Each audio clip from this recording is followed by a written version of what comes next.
Olá, seguidor! Bem-vindo a essa aula post. E nessa aula a gente vai estar discutindo alguns achados ultrassonográficos de uma estrutura muito pouco falada, que é o ducto pancreático. Vamos lá, então. Primeiro, vamos relembrar um pouco a anatomia. Vamos começar pela anatomia do gato, que vai ser um pouco mais fácil, tá bem? A gente deve lembrar que o gato possui, a maioria dos gatos, os que não têm variação anatômica, possuem apenas uma papila duodenal, que eu estou mostrando ali para vocês, tá bem? Essa papila duodenal, ela é o destino de duas estruturas tubulares que se fundem, que é o ducto biliar comum e o ducto pancreático principal. Os dois se fundem e formam a ampola hepatopancreática, ali na altura do duodeno proximal, tá bom? Aqui eu vou mostrar um vídeo para vocês que a gente consegue ver as duas estruturas tubulares se fundindo. Então, essa estrutura que está mais à esquerda é o ducto biliar comum, e essa outra estrutura que aparece aqui, ó, é o ducto pancreático principal. Eles se fundem e formam a ampola hepatopancreática.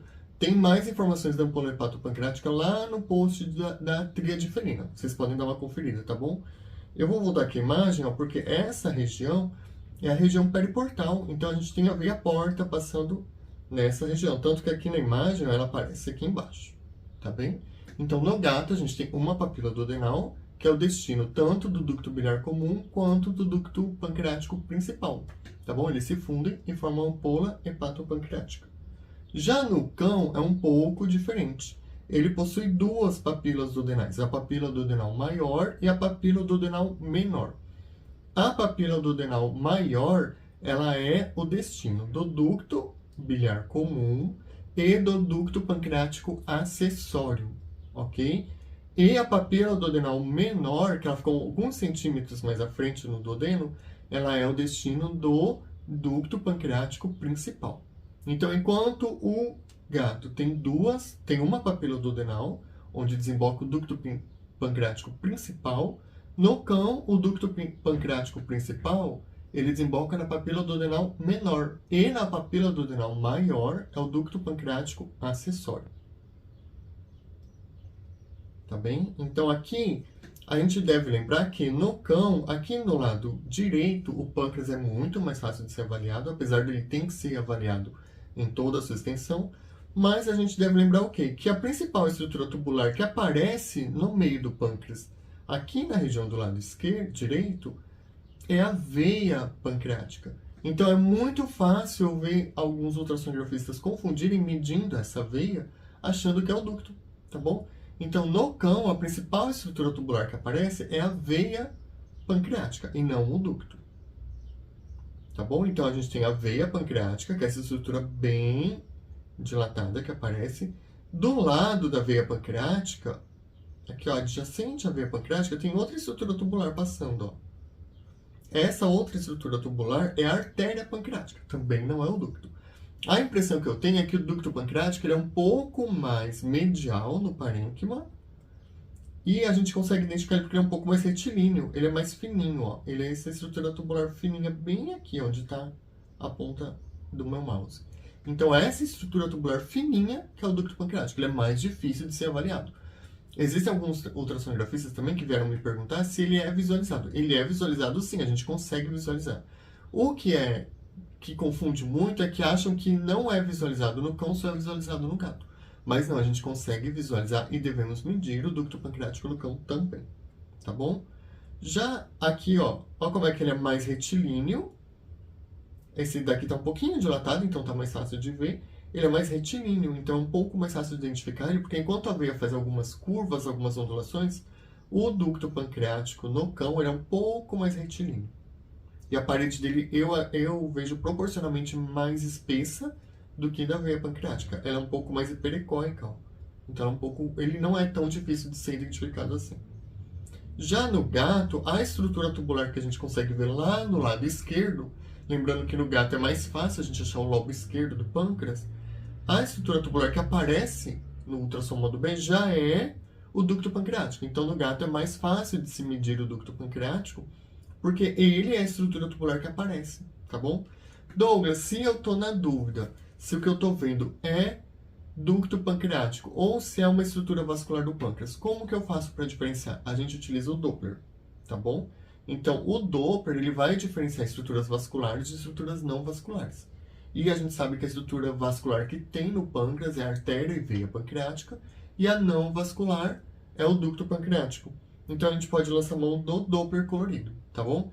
Então, aqui eu estou usando o Doppler colorido para... Eu estou usando o Doppler colorido para mostrar para vocês que a estrutura tubular que a gente está vendo realmente é o ducto pancreático, tá bom?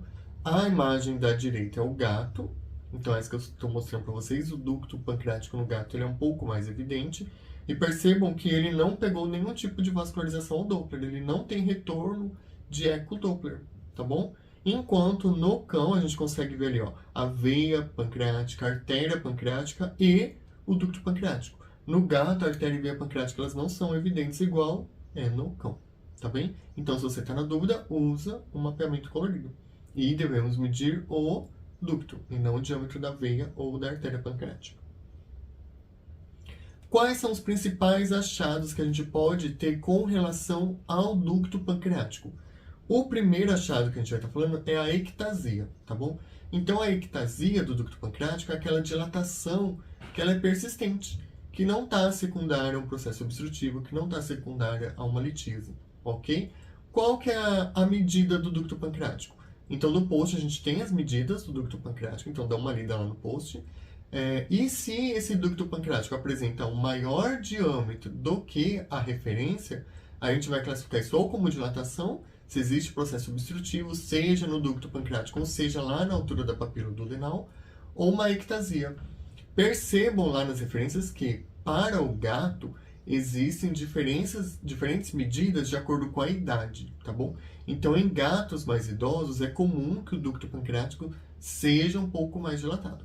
E se ele estiver mais dilatado do que a unidade de referência, a gente usa o parâmetro como a gente usa a definição de ectasia do ducto pancreático, tá bem? Um outro achado comum, e aqui nessa imagem a gente tem a ectasia do ducto pancreático no gato. Então percebam ó, como ele está dilatado e a gente consegue ver que a parede do ducto pancreático é bem hiperecóica, que nem eu falei para vocês.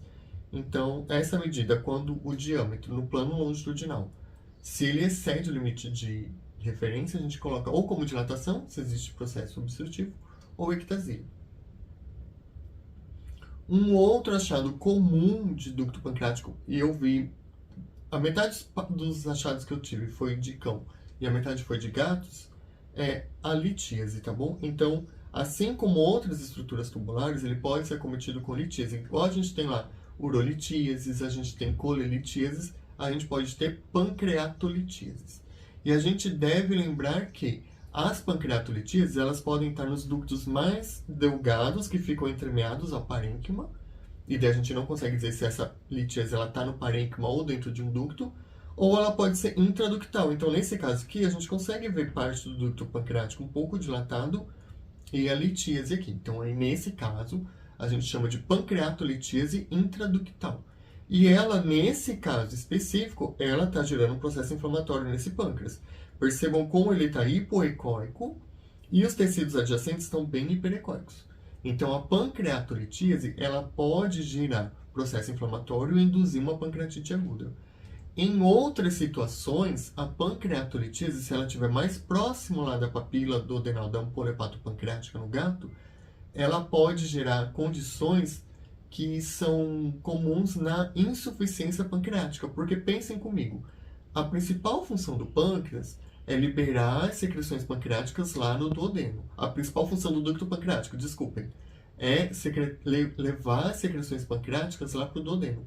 Então, se esse ducto ele estiver obstruído, as secreções pancreáticas não chegam ao duodeno e o processo de digestão ele é comprometido. Então, os sinais clínicos de uma pancreatolitíase intraductal que esteja causando uma obstrução total são sinais clínicos de insuficiência pancreática. E daí, nesse caso, tem que fazer reposição das enzimas pancreáticas através de medicamentos, porque não é feito ainda a remoção de litíases do ducto pancreático, ok? Então, esse é um achado que não é tão raro assim, eu já peguei algumas vezes, e a gente tem que tomar cuidado e identificar essa estrutura. Outra alteração que é comum, mas a gente não consegue diferenciar, são os pseudocistos. O que são pseudocistos? Os pseudocistos, eles são dilatações dos ductos pancreáticos, seja do ducto pancreático principal ou acessório, ou esses que estão entremeados no parênquima, que depois de um processo inflamatório importante, como uma pancreatite aguda, esse ducto ele se dilata, ele fica parcialmente obstruído e ali forma uma imagem cística. O que acontece? No ultrassom, a gente não consegue diferenciar um pseudocisto, que tem relação direta com o ducto pancreático, de um cisto verdadeiro, que é uma estrutura capsular, né, formada por uma parede pericóica. Então, as duas estruturas, elas são semelhantes no ultrassom modo B. O que eu acredito? Quando o cisto está mais distante do ducto, é mais fácil que ele seja um cisto verdadeiro. E quando o cisto está mais próximo do ducto, é maior a probabilidade de que seja um pseudocisto. Mas isso não é suficiente para a gente caracterizar no nosso relatório se a imagem é cística ou é um pseudocisto, tá bom? Aí lá no post também tem uma forma de você conseguir descrever isso de uma maneira mais eficiente. Esses são os principais achados que a gente pode ter no ducto pancreático. É pouco falado na nossa rotina, né? Mas a gente deve estar atento a isso. Eu espero que vocês tenham gostado desse conteúdo. Temos mais aulas posts. E se você está acompanhando esse conteúdo pelo YouTube, acesse o blog, se inscreva no blog, faça parte dos melhores seguidores, porque todos os meses a gente tem conteúdos novos, tá bom? Até a próxima, seguidor!